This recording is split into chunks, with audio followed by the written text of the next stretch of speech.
Hey guys, welcome back to day 42 of staying sane, staying safe, and staying home.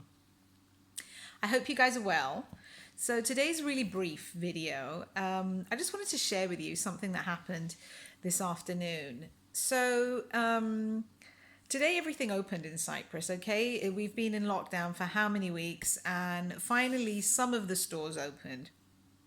And there was something that my daughter was saving up for. She had saved all of her birthday money and she really, really wanted to get it. It was something that was a bit expensive, but we were going to top her up and she could, get whatever she wanted. And it was something that was a bit too much.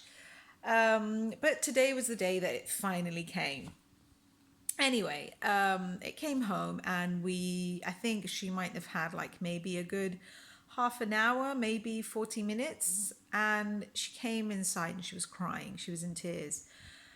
And she had broken it. Now, just for the record, that's nothing new with us. And I can honestly say that I can be like that as well. Like, I'm really clumsy with things and I'm just clumsy in general. And unfortunately, she got that from me. And the minute she has something new in her hands, it doesn't usually last longer than 15 minutes. So today, even that, like 40 minutes was a big thing. But she was devastated. She was so upset. It was something that's very difficult to break. But anyway, I don't know how she did it. She managed it. And she was so upset. She was crying and crying, and I couldn't calm her down. And, it was getting to the point when you start to get pissed off, like, for God's sake, just get yourself together so we can see what we're going to do. And it just wasn't working. So at some point, I kind of like changed the look on my face and I said, okay, do you want me to speak to you as a mummy or do you want me to speak to you as a coach now? And she was like, no, no, no, don't speak to me as a coach. Speak to me as my mummy. Speak to me as my mummy. And I was thinking, well, a coach, we're not nasty, but anyway. So I said, okay, well, either way, it's just going to be the same. And I put her in my arms and I said, we have two choices. We can either sit here and cry, or we can get ourselves together and we can go out there and see how we can fix this. She was still crying, like the tears were just like non-stop. She got up, got herself together. We went outside. It took us a while, but we got it together and it was working. And, it kind of took her a few minutes to realize what had happened. Then she looked at me and she said, you know what? You're right. We should actually get ourselves together and see what we can do about things. You're right. It's the right thing to do. We shouldn't spend too much time crying about things. We should actually see what we can do. And, it's the approach, it's the reaction that she had to it all and the realization. And the thing is that this is what we're all like.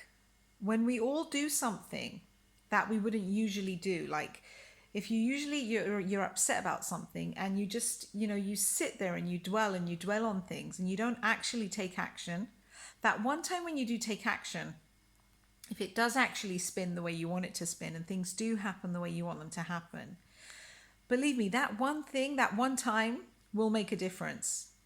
You might actually do things differently every time after that. So please do step out of your comfort zones. Do give yourself the chance to try something new. Do give yourself the chance to actually, every time that you fall, that you come across something, just get up, dust yourself off and then move back on. Move, keep moving, do things like fail. If you're going to fail, it doesn't matter. Fail quickly. Do the next thing, go to the next thing, the next step. Don't just sit there and dwell and cry and like how bad things are. Things do work out as long as you keep moving. The point is to keep moving. So wherever you're at, no matter how overwhelming, no matter how hard, no matter how scary things are, get yourself up, dust yourself off, and go. Just keep looking ahead. Keep looking in the direction that you're going. It's not about a 10-year-old crying about what she's broken and like finding the courage to say, well, enough, and I'm just going to deal with this now. It's about all of us finding the courage to deal with what we want to deal with. It's about all of us pausing in those moments that we get crazy, in those moments that we get emotional, in those moments that we want to feel sorry for ourselves. I'm not saying don't feel sorry for yourself. I'm not saying never moan again and it's not going to happen. Do all that. Everyone does it at some point. Everyone does it and it's fine. The point is, don't spend most of your time doing that. Don't spend most of your time feeling sorry for yourself. Don't spend most of your time crying about things. If you want to change your life, if you want to live differently, if you want to experience different things, things have to change. If you keep doing what you've been doing so far, you're not really going to get different results. So that's it for tonight. Have a great evening. I love you guys, and I will see you tomorrow. Bye.